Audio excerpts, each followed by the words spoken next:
Ceccato Automobili, concessionaria ufficiale Alfa Romeo a Bassano del Grappa, Thiene e Padova. Costenaro Assicurazioni, i tuoi assicuratori da oltre 40 anni, a San Giuseppe di Cassola, a fianco del Bassano Virtus, perché insieme si vince. Protec, componenti e accessori per l'alta moda, qualità e creatività tutta italiana da oltre 25 anni. Ben ritrovati ad una nuova settimana di Cuore Giallorosso, l'appuntamento per tutti i tifosi della Bassano Virtus. Bassano Virtus che dunque con il verdetto dell'ultima giornata del girone B della Serie C affronterà nel primo turno playoff il Renate. Renate e Bassano sono arrivate alla stessa quota punti, ma il Renate per la differenza reti negli scontri diretti ha guadagnato la settima posizione che gli permetterà dunque di giocare in casa la sfida decisiva di venerdì. Ma allora andiamo subito a vedere i risultati di questa ultima giornata del girone, partendo dalla vittoria per 2-0 dell'Albino Leffe con il Vicenza. Il Fano invece è riuscito a strappare la vittoria in casa della Fermana e il Calcio Padova già in Serie B ha confermato proprio la sua stagione d'oro, battendo 1-0 anche il Gubbio. Sono venute invece in parità le sfide fra il Pordenone e il Renate, il Sant'Arcangelo e il Ravenna, il Teramo e la Reggiana, mentre il Sud Tirolo ha avuto la meglio per una rete a 0 sulle Mestre e anche Triestina San Benedettese in realtà è finita in parità con il risultato di 1-1. La classifica dunque, come detto, vede in testa il Padova già in Serie B, Sud Tirol seconda quota 55, San Benedettese e Reggiana 53.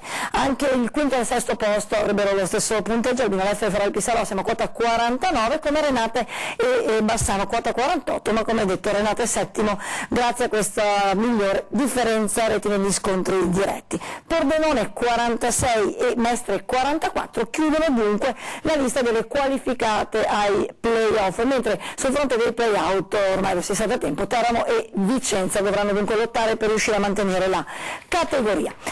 Per quel che riguarda gli componenti playoff detto di Bassano Renate, gli altri due vedranno dunque l'Albino Leffe affrontare il Mestre e la Feralpi Salò invece confrontarsi con il Pordenone.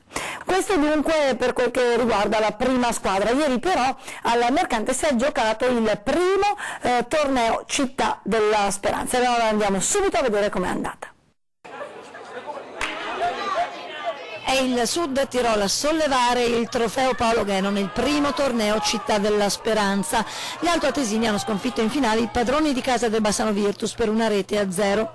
Accade tutto negli ultimi 2 minuti quando Bresolin, portiere giallorosso, controlla male il pallone e finisce in rete. I virtusini nel recupero tentano in ogni modo di trovare il pari gettandosi disperatamente in avanti, ma il tempo rimasto ormai è troppo poco. Il match finisce 1-0 per il Sud Tirol. Nella finale per il terzo e quarto posto successo per il Pordenone, vincitore su Vicenza per 6-5 dopo i calci di rigore. Il premio come miglior giocatore è andato a Giulio Dorattiotto del Pordenone, di Vaino Moreggia e del Vicenza si è aggiudicato invece il trofeo di capocannoniere.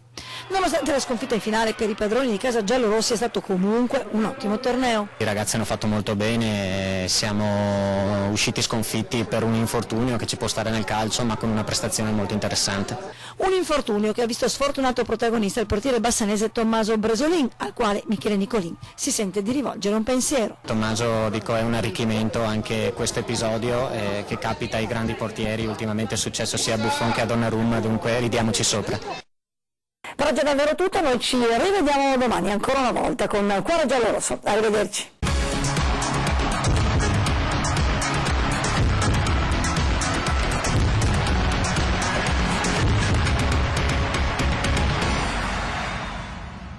Ceccato Automobili, concessionaria ufficiale Alfa Romeo a Bassano del Grappa, Thiene e Padova. Costenaro Assicurazioni, i tuoi assicuratori da oltre 40 anni, a San Giuseppe di Cassola, a fianco del Bassano Virtus, perché insieme si vince. Protec, componenti e accessori per l'alta moda, qualità e creatività tutta italiana da oltre 25 anni.